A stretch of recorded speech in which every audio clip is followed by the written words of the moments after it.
साथियों, स्वागत है आप सभी का एक बार फिर से मेरे चैनल पर। जैसा कि आपको कुछ घंटे पहले अपडेट कर दिया गया है कि आपके आईसीएमआर जेआरएफ के रिजल्ट के रिगार्डिंग आईसीएमआर की वेबसाइट पे एक नोटिफिकेशन रिलीज की गई है, जिसको मैंने आपको बता दिया है। आपने उसको पढ़ भी लिया होगा। बट इस पर्टिकुलर वीडियो में हम यहाँ पे कुछ इंपॉर्टेंट पॉइंट्स पे बात करने वाले हैं। एक हिडन मैसेज जो इस आईसीएमआर जेआरएफ के एग्जाम के नोटिफिकेशन में मुझे समझ में आ रहा है, और कोई गलती आपसे ना हो जाए आपके भविष्य को लेके, तो वो मेरा दायित्व है कि मैं आपको उसके प्रति आगाह कर दूं। अगर उसमें 0.1% भी अगर मुझे पॉसिबिलिटीज नजर आती हैं, तो कुछ बहुत ही इंपॉर्टेंट पहलू पे मैं चर्चा करूंगा। तो पूरे वीडियो को अंत तक जरूर देखिएगा। और बाकी हो सकता है कि आप मेरी बात से सहमत ना हो या असहमत हो, तो वो भी बात आप अपने कमेंट सेक्शन में बता सकते हैं।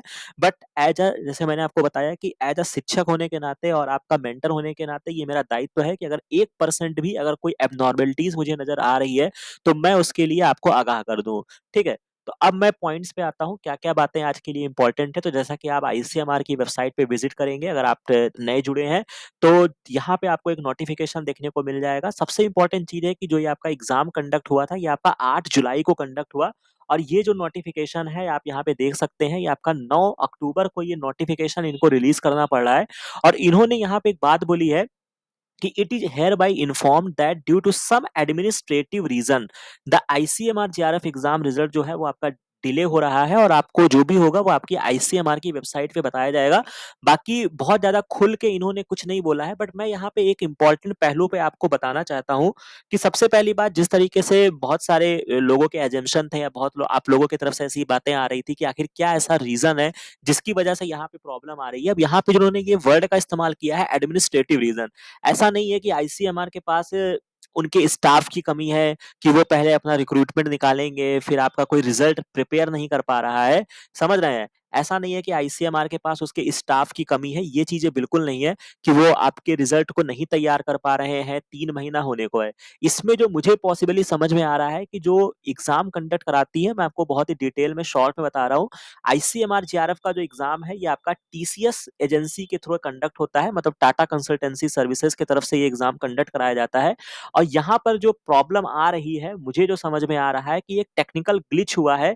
और हालांकि कुछ बच्चों को ऐसा कंप्लेन भी था कि हमारा रिस्पॉन्स शीट जब उन्होंने एग्जाम पेपर को दे रहे थे, उसके बाद उनका सबमिट नहीं हो रहा था, या अगर सबमिट हुआ है तो वो चीजें, जैसे कहते नहीं है कि आपका डेटा, जैसे फॉर एग्जांपल जब आपने टेक्नोलॉजी के बारे में अगर आप पढ़ेंगे, तो ये टेक्नोलॉजी जो है वो आपके लिए बहुत ही ज्यादा अच्छी भी है, आपकी फ्रेंड भी है, और आपकी दुश्मन भी हो सकती है।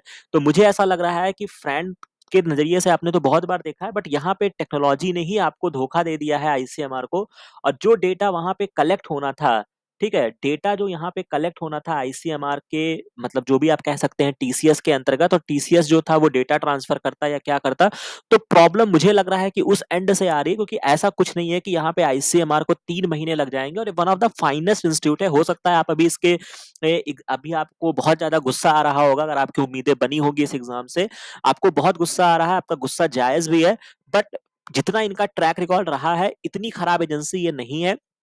टाइम से पेपर कंडक्ट कराते हैं। और इवन कोविड के टाइम पर भी, जब आपका कोविड दौर खत्म हुआ, उसके बाद टाइम से सबसे पहले डीबीटी ने पेपर कंडक्ट कराया, फिर आईसीएमआर ने कंडक्ट कराया, रिजल्ट दिया, विद इन वन मंथ इन्होंने अपने फाइनल रिजल्ट्स को पब्लिश किया। मेरा पुराना वीडियो जो कि कट ऑफ का पड़ा है, वहां पे देख लेंगे, तो मैंने पूरा डिटेल टाइमलाइन बनाया था कि कब आंसर की रिलीज हुई, कब रिजल्ट डिक्लेयर हुआ।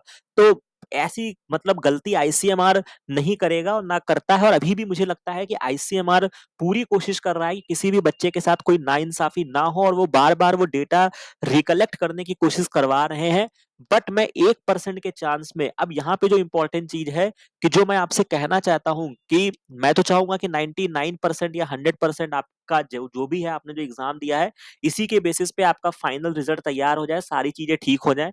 और दूसरी इंपॉर्टेंट चीज ये भी है कि अगर इन्होंने आज की डेट में ये नोटिफिकेशन रिलीज करना इनको पड़ रहा है, तो इतना मान के चलिए कि आने वाले 1 महीने तक तो अब आप रिजल्ट भूल जाइए। ठीक है, अगर इनको 1 हफ्ते या 15 दिन का भी इनको लग रहा होता है कि हम डेटा जनरेट कर लेंगे और रिजल्ट को कंपाइल कर लेंगे, तो ये आज नोटिस भी आपके सामने नहीं आती। तो मुझे ऐसा लगता है कि अब 1 महीने तक तो आप पहली बात तो अपना रिजल्ट भूल जाइए।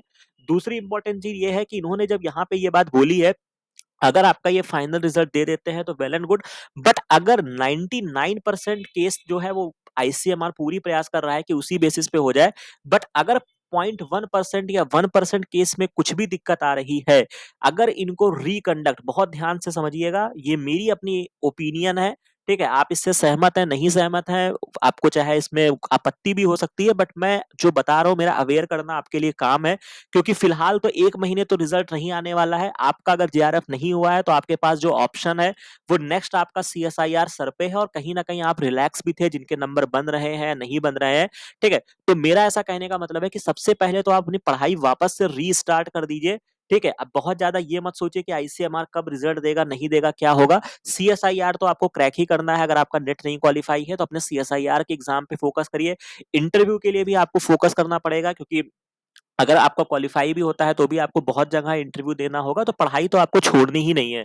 बट अगर 1% केस में अगर आपका आईसीएमआर का एग्जाम रिकंडक्ट कराना पड़ जाता है, तो आपको उस सिचुएशन के लिए भी तैयार रहना होगा। क्योंकि एक चीज मैं आपको बता दूं कि ये ऑटोनॉमस एजेंसीज होती हैं, आप कितना भी माथापच्ची कर लेंगे कुछ नहीं होने वाला है। वो उनके जब इनका बुकलेट रिलीज होता है तो ये इनके पास अपनी अथॉरिटी होती है। मान के चलो अगर इनकी गलती भी हुई होगी तो भी आप नहीं कर सकते हैं। क्योंकि एक बात और मान लीजिएगा, जो मैं आपको बहुत ही सही शब्दों में मैं आपको बता रहा हूँ, अगर सपोज दैट अगर किसी एक स्टेट या दो स्टेट के, मान लो कि किसी पर्टिकुलर सेंटर में प्रॉब्लम आई होगी, तो ये भी हो सकता है कि किसी पर्टिकुलर स्टेट में इनको एग्जाम रिकंडक्ट कराना पड़ जाए। और आईसीएमआर के इतिहास में शायद एक बार ऐसा हुआ भी है, जहां पे इन्होंने एक, पता नहीं, मुझे नहीं पता, वो शायद 2016 या 15 के आसपास की बात है, जहां पे इनको अपना एग्जाम दोबारा कंडक्ट कराना पड़ गया था।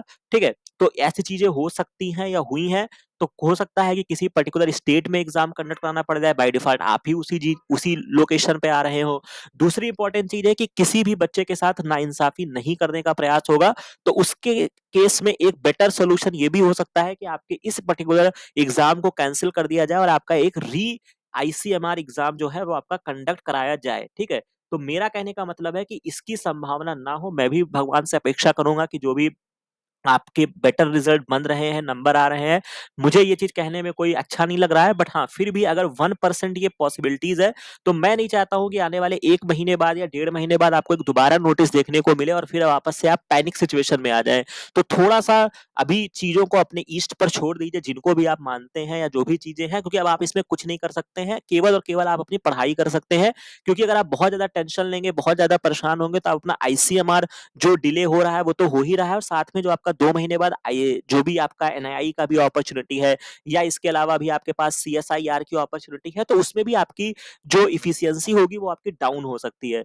तो आशा है कि ये सारी बातें आपको समझ में आई होंगी कि मैं किस तरफ आपको अवगत कराना चाहता हूँ, आपको अवेयर कराना चाहता हूँ कि अपनी पढ़ाई को मत छोड़िए, पढ़ाई को करते रहिए। और 1% केस में ये सारी पॉसिबिलिटीज भी बन सकती हैं।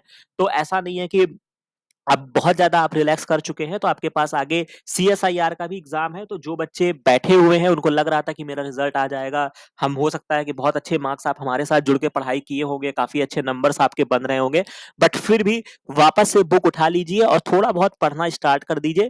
ताकि अगर 0.1% केस में भी अगर कोई ऐसी संभावना यहाँ पे जनरेट होती है, तो आप उस स्थिति के लिए तैयार हों। और एक चीज मैं आपको बता देता हूँ, बहुत बड़े बड़े एग्जाम्स रिकंडक्ट कराने पड़े हैं, चाहे वो आपका नीट हो, जेई हो, या एआईपीएमटी हो, या उसके अलावा भी बहुत सारे एग्जाम्स होते हैं। अगर कोई भी डाउटफुल सिचुएशन होती है तो वहां पे चीजों को रिकंडक्ट कराया जा सकता है, तो आप उसमें बहुत बड़ा क्लेम भी नहीं कर सकते हैं।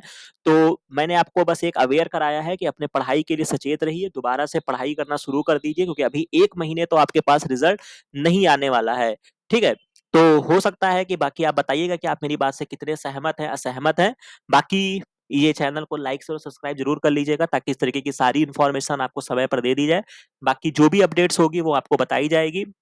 बाकी मिलते हैं नेक्स्ट वीडियो में नेक्स्ट इन्फॉर्मेशन के साथ। Thank you very much.